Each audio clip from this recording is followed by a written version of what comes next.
Hey guys, Zane here with Golden Guardians none after a ridiculous Game 5 set versus HBox to make winner side top 8 at Genesis. None, when you go for that stomp, what are you thinking? I'm probably going to win. Probably going to win. That's the one. Do you know what it reminded me of? You remember at Gommel 2019 where you had that Game 5 set versus Sunsei? And you were like off stage versus him, I think on Fountain, and you did like another crazy double jump stomp and just like won from that. Yeah, what can I say? Off stage is my habitat, my natural habitat. That's crazy too, though, versus HBox, because I mean, off stage is his habitat sometimes too. Did you? Were you thinking at all about like, probably there's no shot, but like one of the reasons that happens is because he uses tap jump and holds up, right?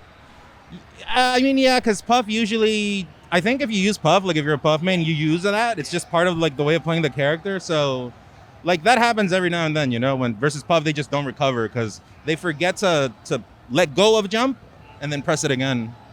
So you had a really weird bracket this weekend, just in terms of like a lot of the people you were seeded to play ended up getting upset early, and so it was not who you were expecting to play against. Do you research your bracket beforehand at all and like prep for it in that way? So did it throw you off, or was it just like, oh cool, I get to play someone who's nominally worse? Actually, I usually don't check my matches because like everyone's gonna be tough. You should assume you're gonna have a tough match. But I've been kind of out of the game, so this time I didn't even check seeding. Like I've been kind of off the grid. So I just came for content and, you know, didn't really have a care in the world. And, you know, we did pretty good. People got upset, right? But the thing about these majors is, and matchups, is like, you have to be able to beat people, but you have to be able to maintain your spot in your rank. Does that make sense? Yeah, sure. So, like, I think overall I'm pretty good at majors of not getting up. It doesn't happen that often. Yeah. I don't want to get cursed here. But, yeah, you know, like it's Melee, you know, it's like a reset after the pandemic. Everything is new. I think everyone is getting used to everything again. It kind of feels like the very first time again, except we know Melee now, right? So you're someone who, you know, the crowd goes crazy for you. You've had a really active streaming career during pandemic, but as someone who is like, I think arguably one of the most crowd favorite players, what does it feel like to be here with like at Genesis with a gigantic crowd cheering for you again? I mean, that's what makes me play the game. If I didn't have a crowd, I wouldn't feel, you know, like hyped to play the game. Like it motivates me. I hear the people, even if they're cheering against me, I just need noise. I need to hear that there's people enjoying what they're seeing on the screen, right? And if they're enjoying, you know, like that's all I need to keep going forward. So you obviously are a chameleon. You have a lot of different personalities and characters that you play. You have a lot of friends who come over to your house all the time, right? And so sometimes that cuts down on the amount of Melee you can play, or maybe you play Melee a little differently because you're on stream, right? How do you like take any steps to lock into a real competition mindset when you come to Genesis, because there's a difference between streaming and Genesis? I mean, when you're at a tournament, you can kind of focus solely on the match, right? When I'm streaming, I'm playing, I'm talking to people, right? Like, you can also just focus on the match, but I like people to be entertained, you know? Like, I like to talk to people. I like to keep them hyped about what they're watching. And, yeah, you can, like, put all your willpower into what's in front of you and not care about other stuff, you know? So tomorrow you're going to be playing against, I think, maybe one of the only people at this tournament who has more people cheering for them than you. You're going to be playing against Jmook. How do you feel about that matchup? I mean, it's a rough matchup, you know. Historically, nowadays, people say it's even. You say otherwise, they get on you, but you know how it is. But Jmook's really good. I even talked with him a couple of days ago. I said, I don't remember how the conversation went, but most underrated player, I said in front of him, you. And he said he's overrated. I'm like, that's BS. I know how good you are. He's good. He has a nice flair to Sheik, too. Standing right over there. Yeah, he knows. The way he plays the character, it has his own flair, kind of like how Plup does it. Yeah. You can see in his Sheik Jmook. Does that make sense? Yeah, I know what you mean.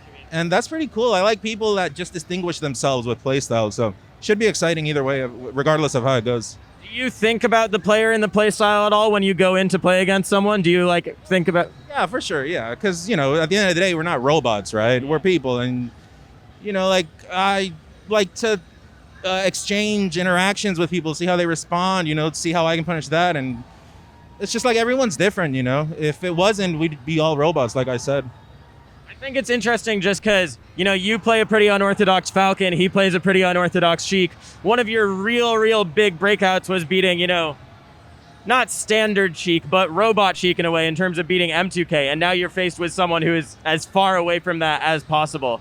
So do you think that, like, I think you perform really well against people who try to pick the quote unquote optimal option or like have a set pattern every single time, right?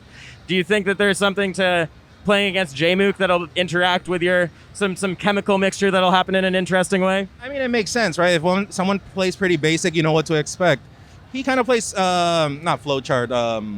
What's the word? Like freestyle. They both start with F.